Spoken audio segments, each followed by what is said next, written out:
la mentira. Díganle al que está a su lado, cambiaron la verdad de Dios por la mentira. Y dentro de este tema hay un subtema y hoy propiamente voy a hablar sobre el secularismo. Secularismo. Vamos a tomar un texto base en esta noche, Evangelio según San Lucas, el capítulo 20 y el verso 25. Vamos a tomar este texto para nuestra meditación en esta noche. Ha pasado un poquito el tiempo, pero qué bueno, hermano, que no se desconecte, esté muy atento a la palabra. Voy a ser breve, ustedes saben que yo soy predicador de 30 minutos aproximadamente, así que no los voy a demorar mucho, pero sí, por favor, les pido toda su atención. Evangelio según San Lucas, capítulo 20, verso 25, dice, entonces les dijo, pues da a César lo que es de César, y a Dios lo que es de Dios. Muy bien. Si está de pie, siéntese. Si está por ahí, ubíquese bien. Amén. Recuerde que el Señor dice en su palabra, cuando vayas a la casa del Señor, acércate más para oír que para estar simplemente conectado. Es la versión contemporánea. Amén. ¿Cuántos dice gloria a Dios? Amén. Cambiaron la verdad de Dios por la mentira. Estaba yo, hermanos, estudiando todos estos días con respecto a todos los cambios sociales, políticos, cambios en la economía, cambios en la mentalidad de muchas personas desde el punto de vista filosófico. Y ha habido una revolución, no sé si usted lo está notando, pero todo este confinamiento ha generado unos profundos cambios sistemáticos en muchas áreas. Y para mí personalmente, uno de los cambios que se ha venido dando de una forma muy precisa, sistemática y a la vez profética, porque nos sorprendería si no estuviera escrito, pero está escrito en la palabra del Señor, y es cómo ha resurgido, ha vuelto, se ha manifestado nuevamente una tendencia muy antigua, y es el secularismo. Bueno, quiero ubicarlos un poquito en el contexto y frente a esa palabra, ¿qué es el secularismo? Cuando empezó la iglesia primitiva, o sea, la primera iglesia, cuando Jesús resucita y luego, después de la resurrección, se le aparece a sus apóstoles o discípulos, les dice, vayan por todo el mundo y prediquen el evangelio. Y les dijo, ustedes van a ser testigos en Jerusalén, en Samaria y hasta lo último de la tierra. O sea, los envió. Y esa gran comisión ellos empiezan a predicar el evangelio. Y se habla históricamente que la primera iglesia, que fue la iglesia perseguida, fue perseguida porque después de la ascensión de Jesús, cuando Jesús va al cielo, estamos hablando del año 33 en adelante, entonces de nuestra era, ellos empiezan a predicar, pero empiezan a ser perseguidos. Algunos fueron muertos, aserrados, fueron muertos a filo de espada, los tiraron a circos romanos para ser devorados por las bestias. Y esa persecución hizo que ellos se escondieran en catatumbas, en lugares subterráneos, hacían cultos clandestinos. Ellos estaban totalmente, eran objetivo militar y tenían que estar siempre huyendo. Ellos tenían que hacer inclusive santo y señas para reunirse porque habían también falsos hermanos que encubiertamente los infiltraban en sus reuniones y entre ellos también tenían sus protocolos de seguridad donde los hermanos que llegaban tenían que anunciar cuál era el santo y seña. Uno de los santos y señas más comunes era Maranata, es decir, que cuando alguien tocaba la puerta, ellos le pedían el santo y seña. Cuando estaban reunidos en un lugar clandestino, ellos preguntaban, ¿cuál es el santo y seña? Y el que estaba al otro lado decía, Maranata, Cristo viene. Y esto era la señal y se abrazaban y decían, sí, hermano, tú eres un hermano de la fe. Y se regocijaban y había una alegría. Era una iglesia que aunque sufrió mucho por la persecución, teológicamente se conoce como la iglesia de Éfeso, una iglesia, según la que muestra en Apocalipsis, las iglesias, una iglesia ferviente, una iglesia de mucho avivamiento, que a pesar de la persecución no negaron su fe, fueron personas con los dones espirituales, fueron personas que avivaron ese fuego del don de Dios que había en ellos. Sin embargo, ya lo que fue la segunda y la tercera generación, estamos hablando de algunos creyentes y sobre todo algunos líderes en el año 300 más o menos, empezaron como a cansarse, empezaron a debilitarse un poco frente a sus convicciones y se cansaron también porque aparte de ser expropiados, porque los gobernantes de turno expropiaban sus propiedades y establecieron algunos cazarrecompensas. A ellos les decía, mire, captúreme a un cristiano y le damos el 10% de lo que ustedes incauten. Imagínense ustedes. O sea, la persecución para los cristianos no solamente era un tema de fe, sino que era un tema económico también. Y entonces lo hacían público. Si ustedes se encuentran a alguien haciendo culto, un evangélico, un cristiano, le expropiamos lo que tengan y le damos un porcentaje. Entonces era muy difícil y algunos hermanos ya empezaron a cansarse, a debilitarse y empezaron entonces a ceder y llegaron entonces a acercarse un poco al gobierno de turno. Y en ese entonces se habla de Constantino. Constantino fue precisamente un dirigente romano donde él empezó a tener sueños misteriosos según la historia, pero fue más bien un tema político porque él veía cómo a los cristianos que asesinaban, ellos pensaban que el asesinar a un cristiano iban a erradicar la fe y las convicciones, pero al contrario, la sangre de cada cristiano, de cada mártir, se convertía como en semilla, porque cada día seguía más y crecía la iglesia. Entonces llegó un momento que Constantino dijo, no, realmente esta no es la estrategia no es asesinarlos, porque ya estamos cansos de matar cristianos, estamos ya hastiados de matar, de tanta sangre, no. Yo creo que tiene que haber otra opción. Y supuestamente Constantino tuvo un sueño donde vio una cruz y escuchó una voz que le dijo, con esa cruz vencerás. Entonces lo asoció como que tenía que favorecer a los cristianos.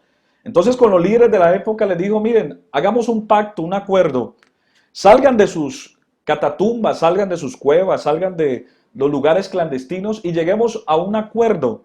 Vamos a hacer lo siguiente, vamos a hacer no sé, no lo dijo directamente, pero uno teológicamente entiende que es un sincretismo. Un sincretismo es una mezcla entre el cristianismo auténtico que profesaban los cristianos de esa época y la religión romana o pagana, ¿sí? Ya que ellos le rendían culto o su religión era la Saturnalia. Entonces, esa Saturnalia que adoraban muchos dioses, ellos eran politeístas y toda esa liturgia pagana que tenía Roma en ese momento, ellos llegan a un acuerdo con los líderes de la época y le dijeron, vamos a hacer un concilio y vamos a asociar, vamos a mezclar. Bueno, el Dios para ustedes, el Dios grande, poderoso, nosotros también tenemos un Dios, ¿sí? Y ese Dios, digamos que el Dios para nosotros más grande es Nimrod, para ustedes es el Dios que profesa la Biblia, el Dios de Israel, bueno, digamos que es el mismo. Para ustedes, nosotros creemos que Nimrod se manifestó en carne o tuvo una manifestación temporal y se llamó Tamuz. ¿Ustedes cómo lo llaman? Creo que Jesús, ¿verdad? Entonces, digamos que Tamuz es el mismo Jesús. Y por ejemplo, nosotros, algunos pueblos adoran a Diana de los Efesios, a Astoret, a Semiramis. Tenemos una diosa, creemos que hay una diosa en el cielo. ¿Ustedes cuál es la diosa de ustedes? No, pues la mamá de Jesús era María. Eso, entonces digamos que María era la misma. Y entonces empezaron a mezclar supuestamente la doctrina y en el concilio de Nicea, en el año 325, nace la Iglesia Católica. ¿Sí? Nace la Iglesia Católica supuestamente entonces con la sucesión apostólica como Pedro, supuestamente basado en lo que dice Marcos, que cuando Jesús hace la declaración y sobre ti edificaré mi iglesia y las puertas del infierno no prevalecerán contra ella. Cuando le dijo a ti te digo que tú eres Pedro y sobre esta roca edificaré mi iglesia, ellos malinterpretaron ese texto y dan a entender que Pedro es entonces el sucesor de Cristo en la tierra, y de ahí en adelante entonces se le da el señorío y hay una fusión. Escuchen esto, présteme atención por favor. Hay una unión, hay una fusión entre el Estado y la iglesia. O sea, que surge un poder político, religioso, militar en todas las áreas. La religión, entonces, los líderes de esa época toman entonces el liderazgo en todos los asuntos, es decir, en todo lo que tiene que ver con la ética, la moral, lo trascendental y aún el definir quién iba al cielo y quién no iba al cielo. Toma toda esa relevancia la iglesia. La iglesia tiene el poder para sacar a una persona supuestamente del infierno y llevarlo a un lugar digámoslo así, de purga. Le llamaron el purgatorio, y llevarlo luego al cielo. Y empezaron a tener algunos documentos alternos a la Biblia, ya que a la Biblia no le dan ese protagonismo, sino que ellos empiezan a crear sus propias doctrinas y empiezan el clero empieza a tomar decisiones en todas las áreas, en la política, en la economía, en las decisiones de Estado y todo. Pero ese poder papal, ese poder de la iglesia, hacía que se cometieran muchas injusticias, porque precisamente esa fusión y esa mezcla tan peligrosa entre religión y Estado hizo que se cometieran muchas injusticias, al punto de que desde el siglo XV más o menos, en la época medieval, ¿sí? La época medieval, por ejemplo, fue una época donde surge el pensamiento, ¿no? Surge el pensamiento y todos los pensadores de esa época que tenían corrientes filosóficas como corrientes de Aristóteles y otros filósofos más, ellos empezaron a crear lo que era la escolástica. ¿Sí están aquí conmigo, hermanos? Gloria a Dios. Es un poquito complicado, pero necesito ponerlos en contexto para luego que entiendan el texto o el mensaje que quiero transmitirles acerca del secularismo. Entonces, en la edad medieval, ¿sí? Esa época, la época del pensamiento, donde habían grandes filósofos, entonces había una intensa combinación entre la razón y la fe. Escúcheme bien, la razón y la fe, y a ellos le llamaban los escolásticos. Es decir, los escolásticos eran los pensadores de la época, donde ellos tomaban las decisiones más trascendentales del Estado, del gobierno y de todo. Y estaba mezclado con la religión. Es decir, que no había algo por encima de los escolásticos. En otra palabra, era como hoy en día la Suprema Corte de Justicia, y no solamente de justicia, sino también en lo teológico. De hecho, las universidades de esa época eran teológicas todo. El teólogo tenía la última palabra frente a cualquier decisión. Por ejemplo, se pensaba que la tierra no era redonda, ¿sí? Y muchos conceptos que ellos manejaban que eran erróneos. Pero nacen algunos antiescolásticos, es decir, pensadores, gente que empezó a hacer ciencia, empezó a investigar, y nace entonces el método científico. Y ese método científico hace que empiecen a salir experimentos donde se inventan el telescopio y empiezan a hacer comparaciones. Por ejemplo, se decía también que la Tierra era el centro del universo. ¿Se acuerdan algunos? En el bachillerato se decía que algunos decían eso, en los escolásticos, la Tierra es el centro del universo. Pero cuando empiezan estos hombres a inventar ese telescopio, se dan cuenta que la Tierra no era el centro del universo, sino el Sol.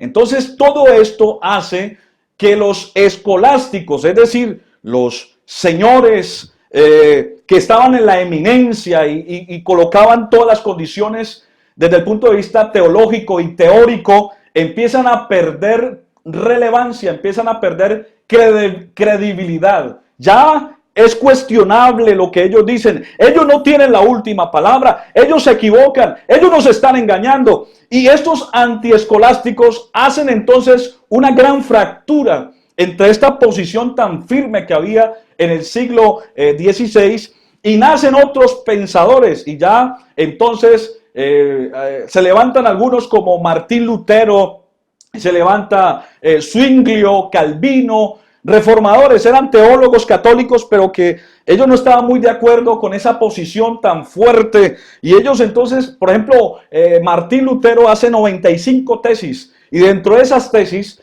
él proclama y él dice que tiene que la iglesia ser independiente, tiene que haber un divorcio entre el Estado y la iglesia, que la iglesia tiene que ser autónoma en las decisiones espirituales, que tiene que ejercer su ministerio, su vocación totalmente espiritual, y que los asuntos de Estado tienen que estar legislados por lo secular. Entonces, es allí donde el secularismo, digámoslo, toma más fuerza, y el secularismo es la separación. Escuchen esto, secularismo es la separación entre el Estado y la iglesia. Ahora, cuando hablamos de esa separación, estimados hermanos, algunas personas quizás lo ven positivo porque, claro, es verdad, y nosotros personalmente como cristianos nos identificamos con esa separación.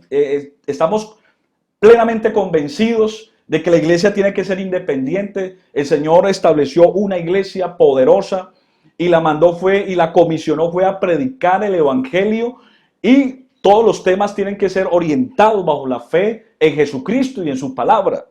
El Señor no fundó su iglesia o no la manifestó a la tierra para juzgar asuntos de Estado y de gobierno. Entonces, eso nosotros lo entendemos muy bien y lo aceptamos, y ha sido maravilloso. Pero, hermanos, escuchen esto. También este secularismo está llegando al extremo. Y el extremo es que el secularismo entonces no solamente hace la separación, sino que en este tiempo, escuchen esto, en este tiempo, yo personalmente como teólogo me siento muy preocupado. Porque el secularismo ahora entonces ya nos dice, bueno, está bien, ya hay separación entre Estado e Iglesia. Por ejemplo, Colombia, en la constituyente del 91, se declaró un Estado laico, donde del 91 hacia atrás el Estado colombiano estaba totalmente dedicado a la confesión católica. Ahora es un Estado laico, es decir, donde hay libertad de culto, donde usted puede escoger libre y espontáneamente su fe y sus convicciones de culto, ¿sí? Y dentro de eso hay mucha pluralidad de pensamientos y de creencias. Pero también, entonces, el secularismo está llevando, escuchen esto, la fe y todo lo que tiene que ver con lo trascendental, lo de Dios, ubicándolo en un espaciecito, en un renglón por allá. En otras palabras, sistemáticamente estamos llegando en el tiempo donde esta separación nos dice, no necesitamos a Dios en este tiempo. Dios es innecesario. Dios nos ayudó como un bastón durante mucho tiempo para saber y entender algunas cosas. Pero ahora nosotros hemos llegado a la edad adulta, donde ahora nosotros sabemos de dónde vienen las cosas, tenemos explicación a todo. Es más, estamos jugando a ser Dios, ya hacemos hijos, ya hacemos niños, ya hacemos gente, ya podemos manipular el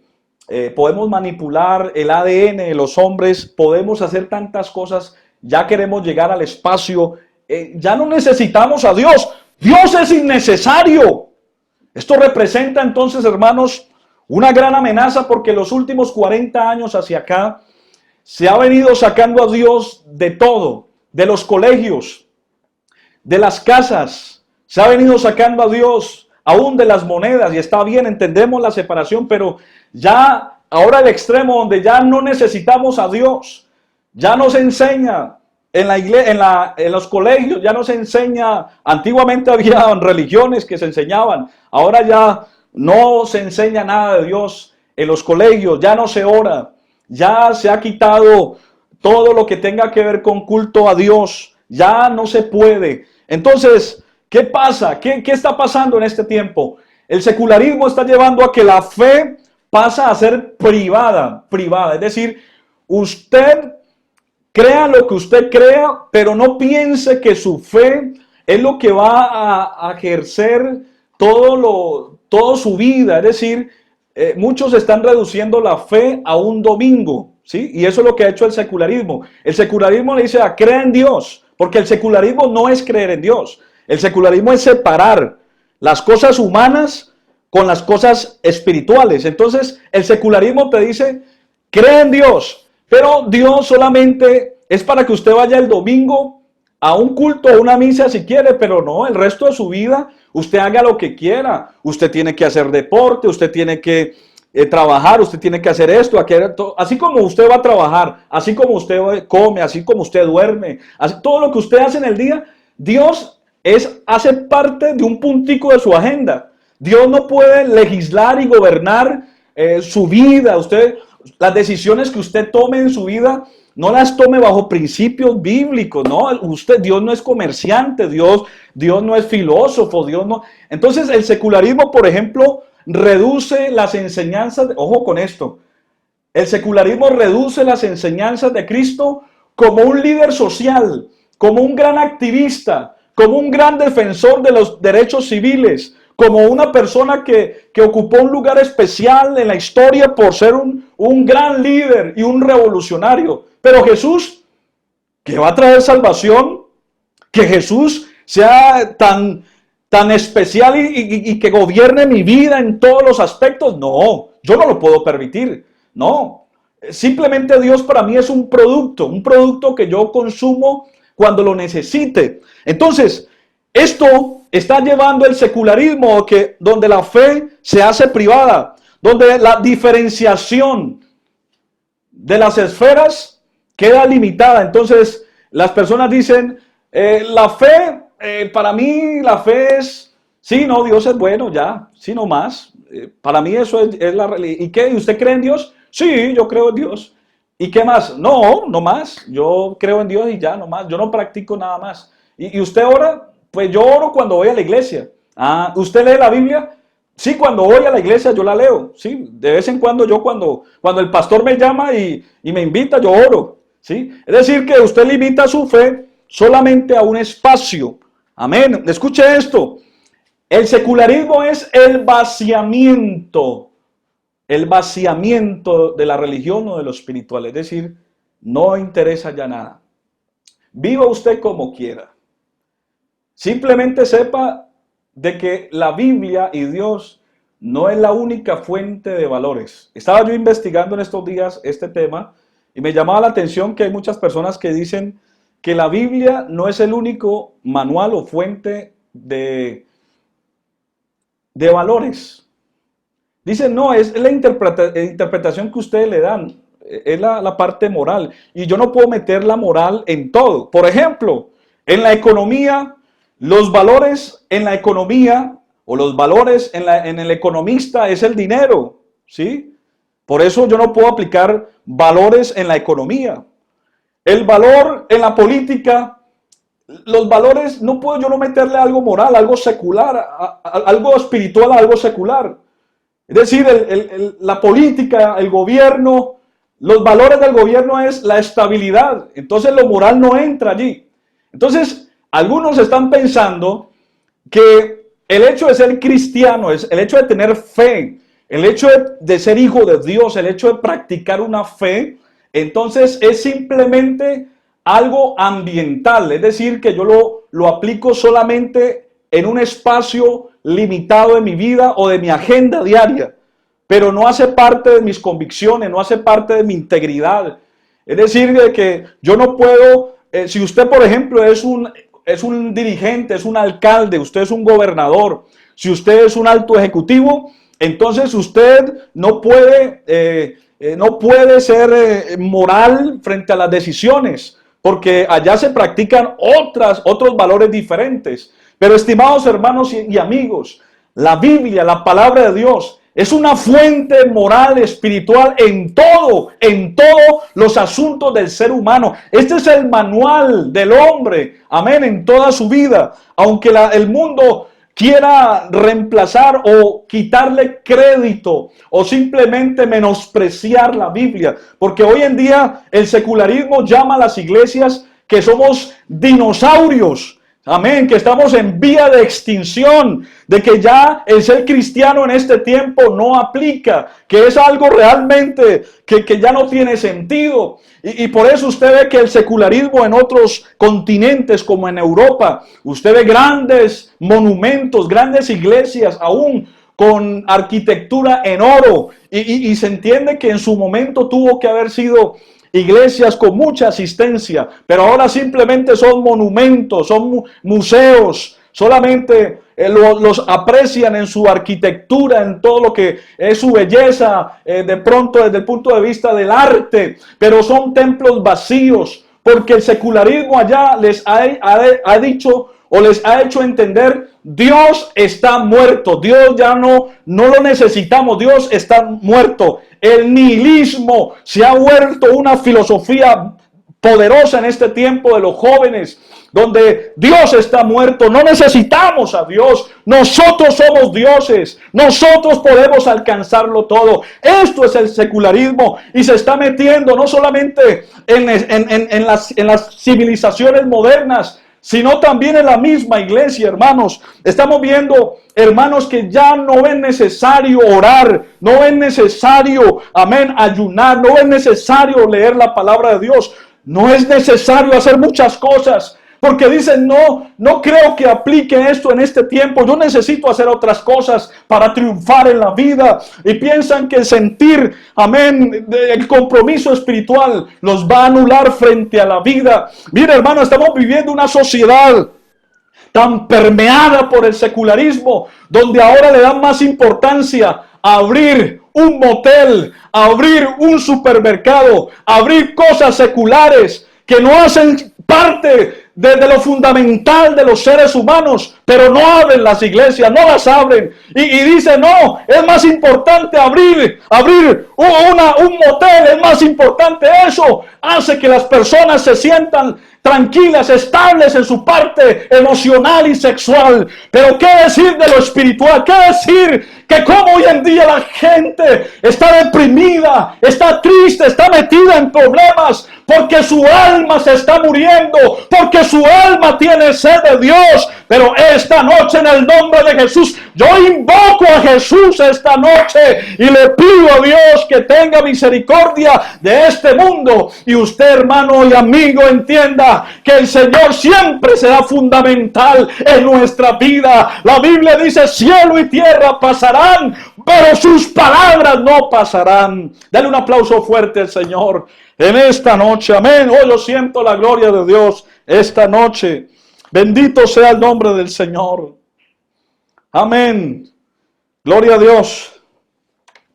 Karl Barth, un teólogo muy conocido, él hizo la diferencia entre la trascendencia y la emanencia.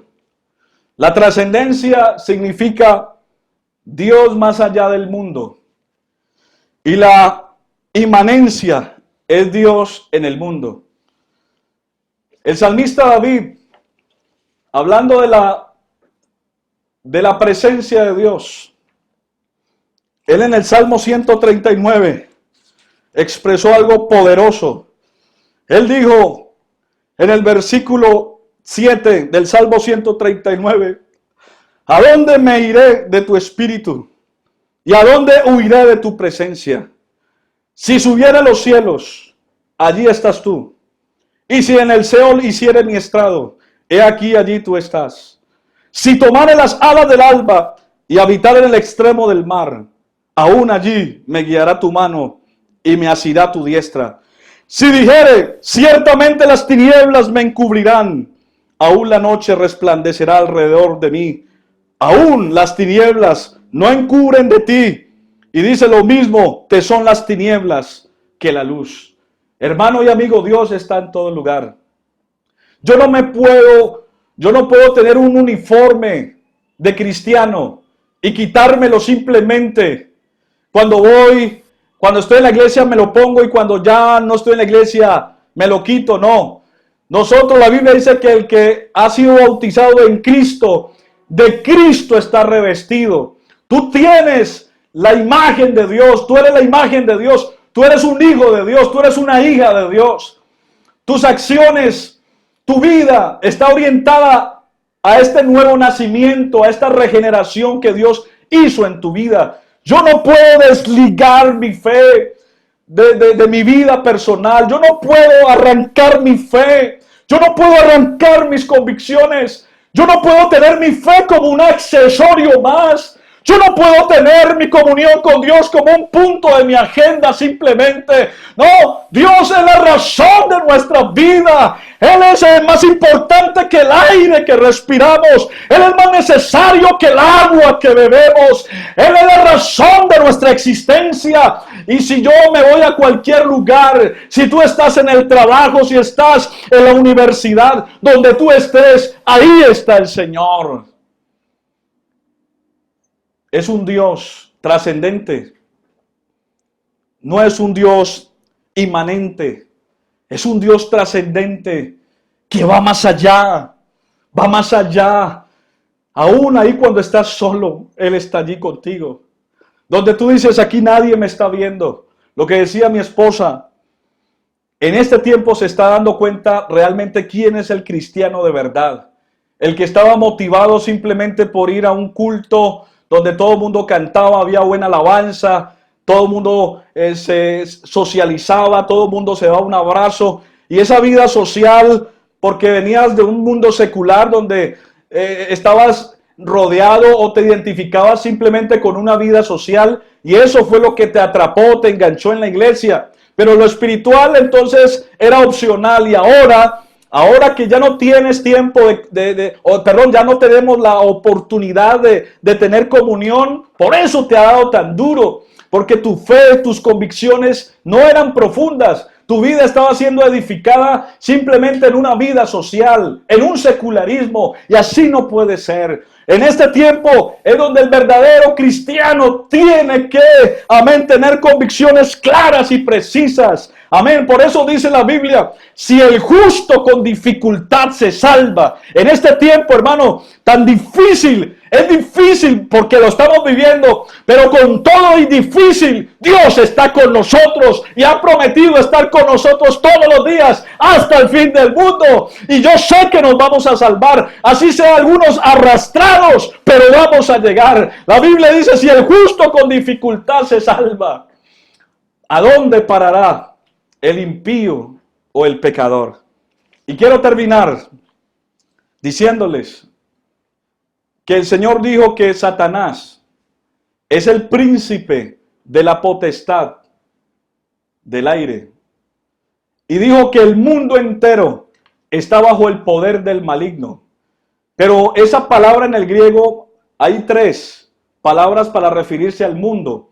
Está el mundo que Dios creó, o sea, la creación.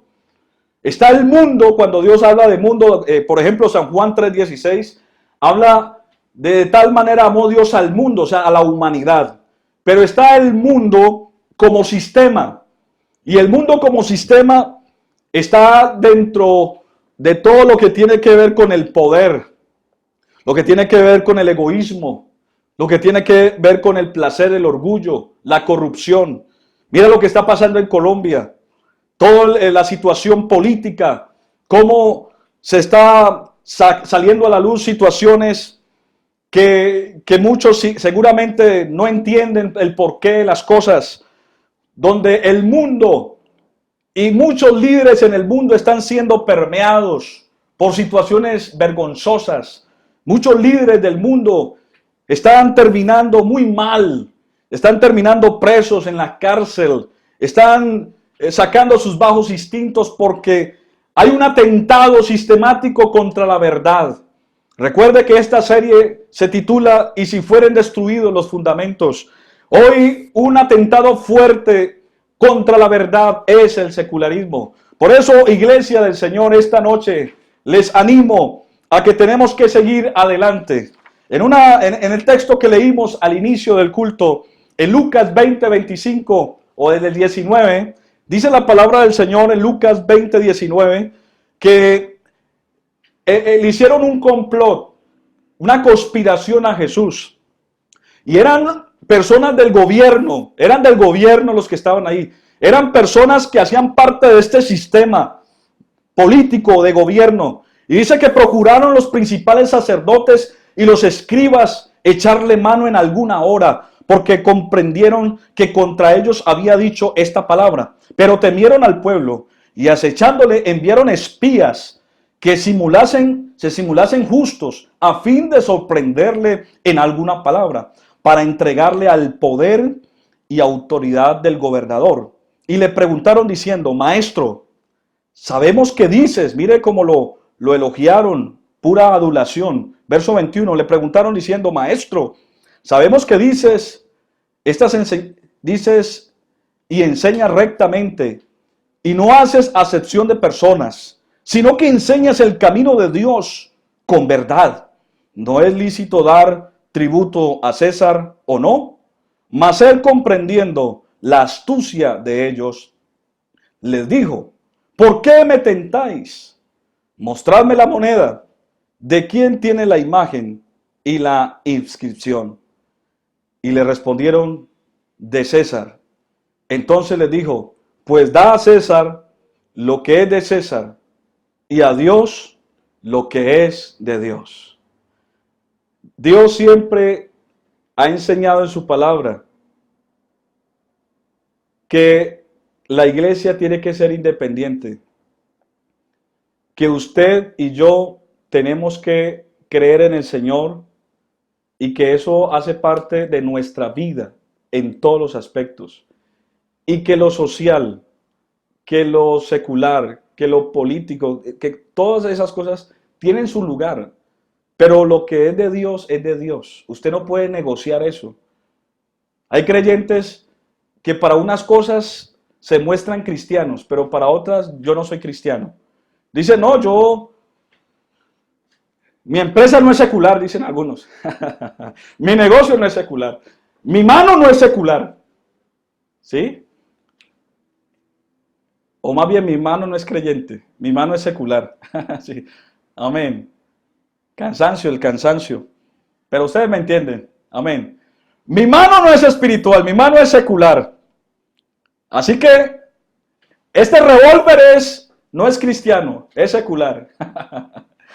La Biblia dice: en la ira del hombre no obra la justicia de Dios. Da a Dios lo que es de Dios y a César lo que es de César.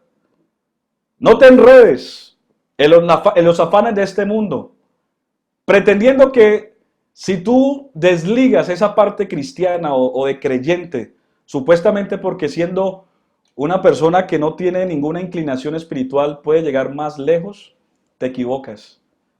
Míralo, y termino ahora sí con este texto de Colosenses 3:17. Colosenses 3:17. Mientras el hermano Steven se prepara con una canción para ir terminando. Colosenses 3:17 dice la palabra de Dios: y todo lo que hagáis, sea de palabra. Escuchen esto: todo lo que hagáis, o una parte, todo lo que hagáis, sea de palabra o de hecho, hacerlo todo en el nombre del Señor Jesús, dando gracias a Dios Padre por medio de Él. Si tú tienes una empresa, dale gracias a Dios porque esa empresa Dios te la dio. Y aunque la empresa es secular por la actividad que hace, está consagrada al Señor, si es tuya. Y tú no puedes negar tu fe. Tú tienes que saber que lo que es de Dios. Y lo que es de César, es de César. Por eso, no dejes que el enemigo apague tu fe. No vayas al extremo, porque los extremos son malos. Algunos dicen: no, yo no voy a trabajar. Para mí todo es espiritual. Para mí todo es la Biblia. Para mí todo es espiritual y espiritualizas todo. Eso es un error. O ya dices: no, yo no quiero meter a Dios. ¿Qué cuento de pedir consejo a los hermanos o al pastor? No, yo tomo mis decisiones. ¿Qué cuento de congregarme? No, yo mismo hago mi culto personal. Y te está yendo a otro extremo. Yo creo que hay que guardar el equilibrio y saber de que da a Dios lo que es de Dios y a César lo que es de César. Romanos 1:18, te lo dejo de tareas. Romanos 1:18 en adelante. Dice la Biblia que la ira de Dios se revela desde el cielo contra la tierra, contra toda impiedad e injusticia de los hombres, que detienen con injusticia la verdad de Dios, porque lo que de Dios se conoce, Él lo ha manifestado. Pero en el verso 25 dice que cambiaron la verdad de Dios por la mentira, honrando y dando culto a las criaturas antes que al Creador. Ahora la gente le da más protagonismo y le rinde culto a la ciencia y no le rinde culto a Dios.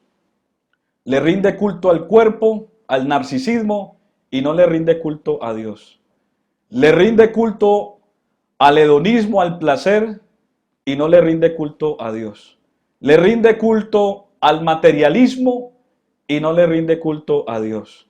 Le rinde culto al dios Baco, que es el dios del vino y de los placeres, y no le rinde culto a Dios. Y así, antiguamente nos escandalizábamos cuando alguien le prende una vela a un santo, y algunos dicen es que son ignorantes, pero hoy en día esos ídolos se han transformado en el materialismo, en el narcisismo, en todo lo que son hoy en día las religiones seculares. Bueno, hermano, tengo mucho que decir, pero no quiero abusar de ustedes, de su tiempo. Continúa el domingo. El domingo será el final de esta serie y vamos a hablar de otra filosofía que está atentando fuerte contra la verdad. Si usted siente que Dios le ha hablado en esta noche, que estás cayendo en el secularismo extremo, de tener a Dios solamente como un espaciecito de mi agenda personal, te invito que hoy te arrepientas, que tú le digas hoy, Señor, usted no puede ser un pedazo, usted no puede ser una porcioncita pequeña, usted tiene que estar en todo en mi vida. Cierra tus ojos ahí donde estás y dile, Señor, gracias por tu palabra. Señor, te doy gracias esta noche por tu palabra. Gracias, Señor, porque has hablado a nuestra vida. Hemos entendido, Señor, que tiene que haber una separación entre el Estado y la iglesia. Pero tenemos que darte a ti lo que es tuyo. Tenemos que hablar contigo, tenemos que leer tu palabra, tenemos que escuchar tu voz. Y ya nuestra vida secular es normal, tenemos que trabajar, tenemos que estudiar, tenemos que hacerlo todo, pero todo eso estará soportado por mis valores y mis principios que tú me enseñas a través de la palabra. Si tú eres un gran líder en una empresa, tus valores tienen que estar sustentados en la palabra de Dios y Dios te ayudará. Si eres cualquier persona en cualquier oficio, tienes que entender que tú eres un hijo de Dios donde estés. Así estés en eminencia donde te encuentres, tú eres un hijo de Dios. Ayúdanos, Señor, que esta palabra llegue a nuestra vida y que así el secularismo esté tomando fuerza en este tiempo. Señor, ampáranos bajo la sombra de tus alas y queremos ser fieles hasta la muerte o hasta que tú vengas. En el nombre de Jesús. Amén.